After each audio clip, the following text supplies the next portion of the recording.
Hi, I'm Adrian Maven from EV Quest, and today I have mechanic Andy Kennedy reviewing one of those.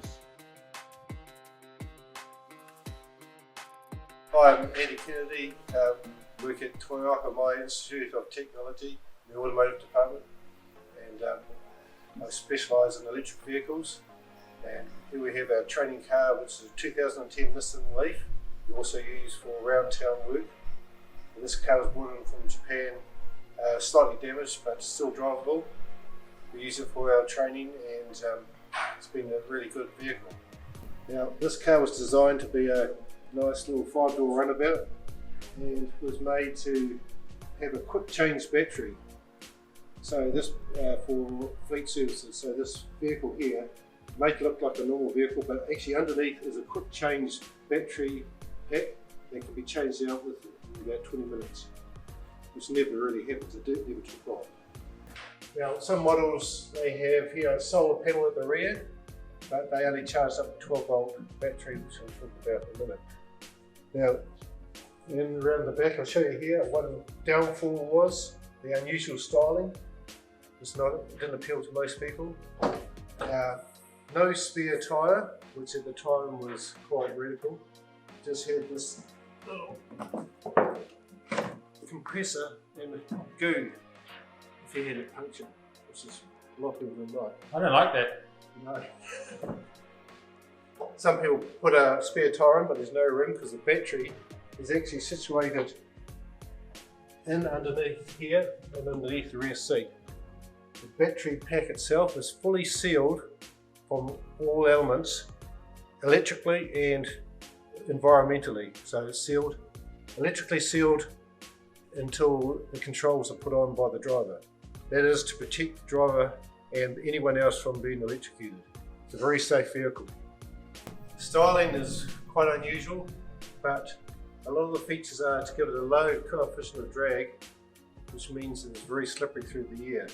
The part that a lot of people want to see, which is not very exciting, is underneath the bonnet.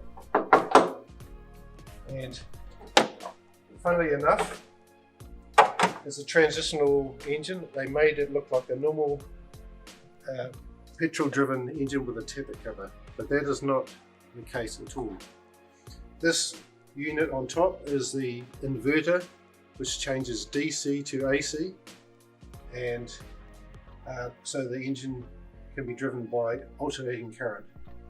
Now, further right down the bottom, which is only the bottom third, is the very compact AC synchronous engine with 80 kilowatts, and the use of AC synchronous gives a very high output for its size. The engine bay looks like a conventional one. It even has a 12-volt battery on one side, brake fluid levels, coolant, washer fluid, just like a normal vehicle. Now, the maintenance on this vehicle is quite low, but it still requires the coolant to be replaced periodically, I think probably 7 years, and the battery is quite a high maintenance item, and that has to be replaced periodically because of the old technology, I should say, and it has to have a 12-volt battery to control the 400-volt main battery. You'd notice in these engine bay area, these orange wires, those are all the high voltage components, all covered in orange in electric vehicles, warning signs, and that gives you a warning, don't touch. Those orange cables have a special insulator and protective coating on them for if there's any danger. Right. At the front, you'd wonder why you would have a charge port at the front, right in the frontal impact area. There's charging wires in that area. Why? It was just how they designed it. Because I think when you drive into a carport or somewhere, you just plug it straight into the front. Now, the two charge ports are fitted. One is for like the home charger or the Type 2 charger, which can take from 10 hours at home to 3 or 4 or 5 hours, depending on the amperage. This other port is a fast charge system uses DC I could actually put my finger in there and not have any problem with being electrocuted because they have safety mechanisms to stop that. I'm quite aware about that. Yeah. Yeah. We won't try that. Yeah. The use of the 80% of the fast charge is one of the biggest reasons why the battery loses its capacity and state of health. It reduces by 10% more a year if you use fast charge, and just about all Japanese imports have been used in that way, and that has reduced the life of a lot of batteries. The electric motor in this vehicle is selected for its high torque at 0 RPM or lower RPM, so which gives you, for the driver, instant takeoff and acceleration and good economy. Later models were upgraded, this was 80 kilowatts, upgraded to the very latest model, which is 110 kilowatts. The battery pack, which I talked about earlier with a low range, was upgraded from 24 kilowatts to 30 kilowatt hours to give you a greater range, so increased from 120 kilometre range to 170, and the latest ones now have about 385 kilometre range. This looks like a fuel gauge. On the thin lines on the right side is the state of health, and the bluey ones is how much the battery is. The range is 46, and that is the most critical factor in owning an electric vehicle is the range.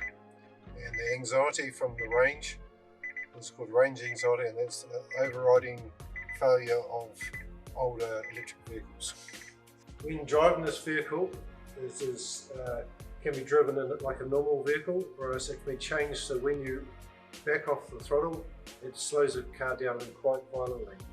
In the latest Model E, it's got a one pedal driving that actually, when you ease off the throttle, it's like applying the brakes. So you can actually drive the vehicle around normally without touching the brakes at all.